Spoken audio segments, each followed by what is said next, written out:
आज यहाँ पर national federation for new states NFNS के दो साथी दल विदर्भ के और बोडोलैंड के मुख्यतः यहाँ पर अपना धरना करने आए हैं जंतर मंतर में। हम जानते हैं कि भारत में विदर्भ, बोडोलैंड और गोरखालैंड ये बहुत ही पुराने आंदोलन है, बहुत ही पुराने मूवमेंट हैं और इसी मूवमेंट को फिर से हम यहाँ पर आवाज़ बुलंद करने के लिए यहाँ पर आए हैं। आज का हमारा थीम है दिल्ली जगाओ, क्योंकि हम देख रहे हैं कि इतने समय से दिल्ली सरकार हमारी इतनी मांगों के प्रति कोई अपनी राय या अपना कोई विचार नहीं बता रहा। तो हम चाहते हैं कि दिल्ली सरकार बोले, बात करे और जो पीपल का लॉन्ग स्टैंडिंग मूवमेंट है, कॉन्स्टिट्यूशनल डिमांड है, ये डिमांड को पूरा करे, जल्दी से जल्दी गोरखालैंड, बोडोलैंड और विदर्भ का निर्माण करे।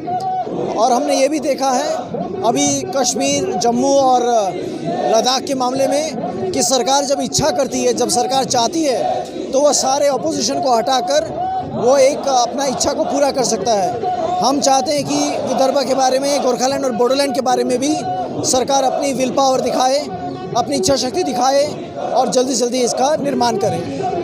और एक और सोचने वाली बात यह है कि बीते 2014 में भी और 19 में भी सरकार ने अपने मैनिफेस्टो में गोरखालैंड, बोडोलैंड और विदर्भ के बारे में कहा था। अभी जो हाल ही में 19 का इलेक्शन हुआ उसमें भी इस मुद्दे को सॉल्यूशन लाने का सरकार ने बात किया, मगर इसके बाद इलेक्शन के बाद सरकार सो जाती है।